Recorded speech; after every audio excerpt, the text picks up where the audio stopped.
ওখানে গিয়েও পড়বে, কিন্তু ব্যাখ্যায় যে মাথা নষ্ট। ওখানে গিয়া পরে শরতে ওয়াজাগর। আমাদের এখানে ওই অক্ষর দিয়ে শিখবে শরতে ওযু। সন্তান বলবে আম্মু ওযু কি জিনিস? কয় পাক পবিত্রতার জন্য ওযু করা লাগে, ওযু করলে সে পবিত্র। আর ওখানে গিয়া শিখবে অজাগর। ও বলবে আম্মু অজাগর কি? কয় মেজাজ গরম, কয় তা গ্লাস ভাঙ্গি দাও। এই অজাগরের মেজাজ নিয়েই তো প্লেট ভাঙে, গ্লাস ভাঙে, আলমারি ভাঙে, বাবারে গালি দেয়, মায়েরে গালি দেয়। বাপ মা কিছু মনে করে না, ফ্রি মাইন্ড। আমরা কিছু কইলে কয় ডোন্ট মাইন্ড। এই সন্তানটা স্কুলে গিয়া পড়ে সারায়া। সারায়াতে কি পড়ে? সারায়াতে পড়ে আপা। আর এই অক্ষরটা মাদ্রাসায় যখন এসে শিখবে তখন শিখবে সারায়াতে আল্লাহ। এখানে এসে কবিতা বলে রব্বি জিদনি ইলমা, হে আল্লাহ জ্ঞান বাড়াও। আর ওখানে গিয়ে শিখে হাম টিমা টিম টিম। ঠিক নেই? আরে স্কুলে এরকম নষ্ট হলো কেন? আমরাও তো দেখছিলাম সেই ছোটবেলার কত সুন্দর পড়া। সকালে উঠিয়া আমি মনে মনে বলি, সারাদিন আমি যেন ভালো হয়ে চলি। আদেশ করেন যাহা মোর গুরুজনে, আমি যেন সেই কাজ করি ভালো মনে। কোথায় গেল সেই সভ্যতা? অসভ্যতাকে নিয়ে আসলো। দেখেন না আমগো আজ করে, আমগো কি বাল্য বিবাহ বন্ধ। আমি বললাম বাল্য বিবাহ, ছেলেও বালেগ মেয়েও বালেগা, হবে না, বিয়া হবে না। 18 না কত বছর, তাহলে বিয়া চলবে না? কি চলবে? আকাম চলবে। আকাম কথা বলেন না কেন? আকাম চলবে, বাধা দেওয়া যাবে না। মেয়ে যদি বলে ওর না পড়বো না, বাবায় বাধ্য করতে পারবে না, মামলা হয়ে যাবে। এগুলো সোনার বাংলা। বলারও মানুষ নাই, শোনারও মানুষ নাই, বিরোধিতা করার অভাব নাই। কে বলবে এই কথা? জুমার দিন যদি আপনাদের এলাকার কোন ইমাম সাহেব এই বয়ানগুলো করে, আমি যা করলাম, কমিটির লোক বলবে 1 মাসের ছুটি। বিষয়টি ওই যে একটু আগে বলছিলাম, শিয়ালের হাতে মুরগি।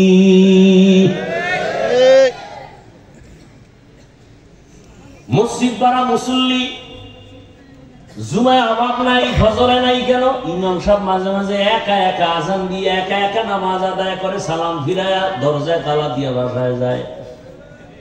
তো মুসল্লি কেউ আসবে না, কমিটির লোক তো আসবে, সভাপতি আসবে, সেক্রেটারি আসবে। যে 5 ওয়াক্ত নামাজ পড়ে না, তার মসজিদ মাদ্রাসার দায়িত্ব নেওয়ার যৌক্তিকতা কোনো অধিকার থাকে না।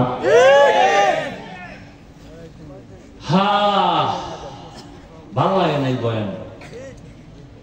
আল্লাহ হেদায়েত দান করুন। আমিন। এই জন্যই তো হুজুরেরা হাদিয়া দিবে, হুজুরগো কলজে কাইটে খাওয়াইবে, কিন্তু হুজুরগো মূল জনগণের দায়িত্বে আসতে দিবে না। কেন? তাহলে চোর ডাকাতেরা চুরি করতে পারবে না। এজন্য সব চোর, গুন্ডা, বদমা, চরিত্রহীন দুর্নীতিবাজেরা চায় ইসলামে জমিনে না আসুক। আর একথাও সত্য, কিয়ামত পর্যন্ত ইসলাম যতদিন আসবে না ততদিন শান্তি পাবে না, পাবে না, পাবে না। আল্লাহ হেদায়েত দান করুন। গুণের মানুষ হলে জান্নাত। ওই ইবাদত শিখো, কোরআন শিখো, মাদ্রাসায় যাও, উলামায়ে কেরামের সম্পর্ক রাখো। আমি তো চ্যালেঞ্জ দিয়ে বলি, এখনো এই বিপদ মুহূর্তে জেনারেল লাইনের যাদের সম্পর্ক উলামায়ে কেরামের সাথে আছে, এখনো তারা বিপদ মুক্ত আছে, খবর নেন। আর যারা উলামায়ে কেরামের সাথে সম্পর্ক নাই, এরা মোটেও শান্তিতে নাই। অতএব উলামায়ে কেরাম আল্লাহর রহমতের বাড়িধারায় চলে এই উলামায়ে কেরামের সম্পর্ক নিয়া। ও আমার যুবক বাবারা, আমার কথা বলার মাকসাদ এমনটা না যে আমার মতো টুপি লাগাও, দাড়ি লাগাও, পাগড়ি লাগাও।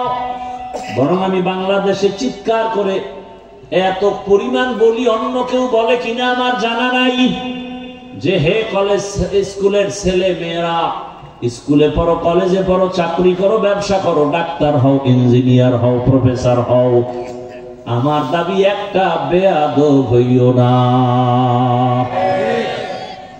বলবা যুবকেরা, হাফিজ ভাই বেয়াদব হব না, মানি ডাক্তার হব, বেয়াদব হব না, ইঞ্জিনিয়ার হব, বেয়াদব হব না। মানি বুঝার আগে দলিল রে। তাসলিমা নাসরিন এমবিবিএস ডাক্তার, বেয়াদবি করার কারণে দেশ থেকে পালায় গেছে, লাশটা পর্যন্ত সোনার বাংলায় আসার নিশ্চয়তা নাই। দোষ কি? বেয়াদবি। দোষ কি? বেয়াদবি।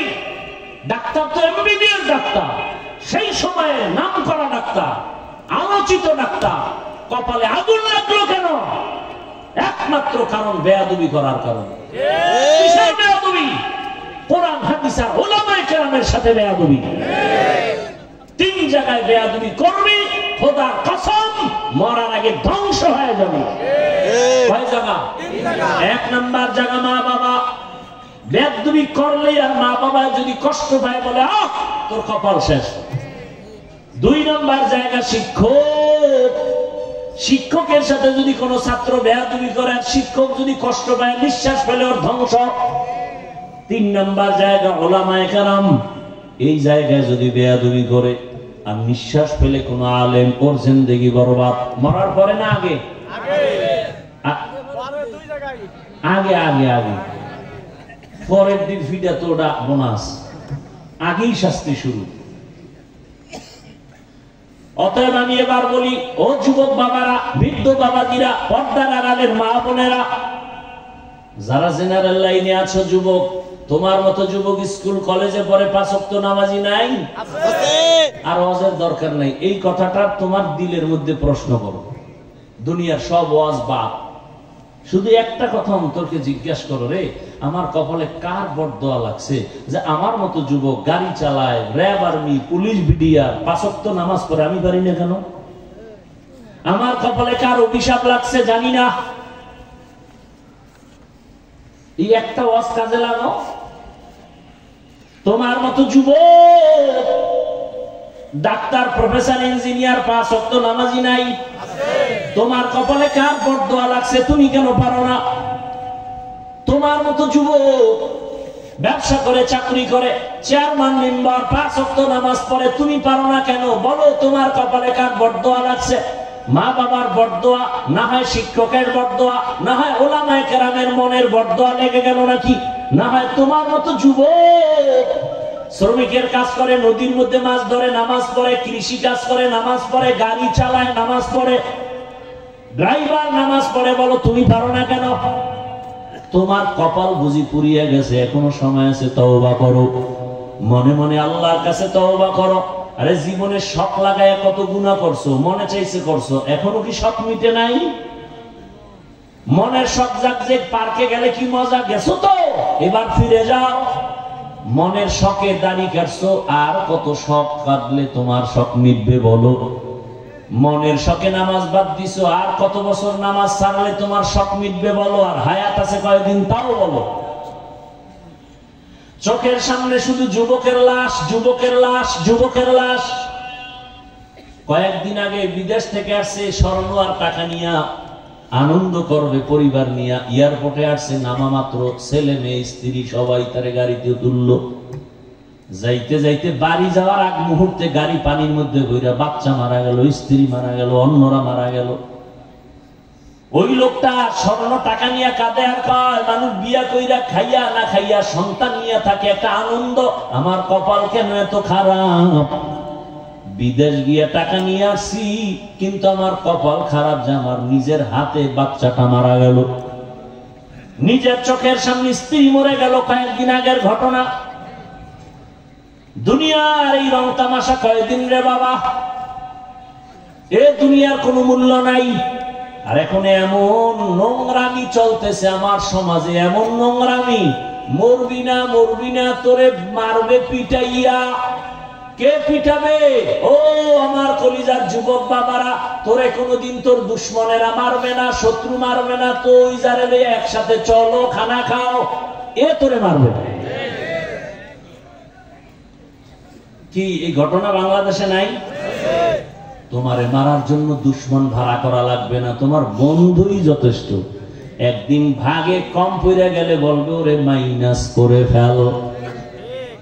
এখন অনুরোধ করে বলি তওবা করো রে বাবা, আমি হাসির কথা বলি না, একটু বুঝার চেষ্টা করো। কয়দিন আর হায়াত, মনটাকে একটা কথা বুঝায়, ওরে মন, আমার মতো জেনারেল লাইনের মানুষ যদি চাকরি ব্যবসা করে, লেখাপড়া করে, ডাক্তারি করে, আমি নামাজ পড়ি না, তারা পড়ে, আমি পারি না কেন? পর্দার আড়ালের মা বোনেরা, আপনার মতো কত মা কত বোন এখনো আছে, পর্দা করে, নামাজ পড়ে, স্বামীর মাল হেফাজত করে, মোবাইলে সময় নষ্ট করে না। আম্মা জানেরা, আপনারা কেন পারবেন না? আল্লাহর কাছে তওবা করেন, আর নামাজ ছাড়বেন না, আর বেপরদায় চলবেন না, মোবাইলে সময় নষ্ট করবেন না। ও যুবক বাবারা, আল্লাহর কাছে মনে মনে তওবা করো। জীবনে আর দাড়ি কাটবা না, নামাজ ছাড়বা না, বেপরদায় চলবা না। মা বাবার দোয়া নিয়া, শিক্ষকের দোয়া নিয়া, উলামায়ে কেরামের দোয়া পরামর্শ নিয়া, নবীজির আদর্শ মেনে চলবা। অন্তর যদি ঠিক থাকে আর আল্লাহকে বলতে পারো, তওবার দরজা খুলিয়া যাবে, জীবনের সব গুনাহগুলো মাফ হয়ে যাবে। আল্লাহ আমাদের তওবাওয়ালা জিন্দেগি দান করেন, গুনাহ মুক্ত জীবন আমাদের দান করেন, আমিন। আলহামদুলিল্লাহি রাব্বিল আলামিন, ওয়াসসালাতু ওয়াসসালামু আলা সাইয়্যিদিল আমবিয়াই ওয়াল মুরসালিন ওয়া আলা আলিহি ওয়া আসহাবিহি আজমাইন। ইয়া আরহামার রাহিমিন।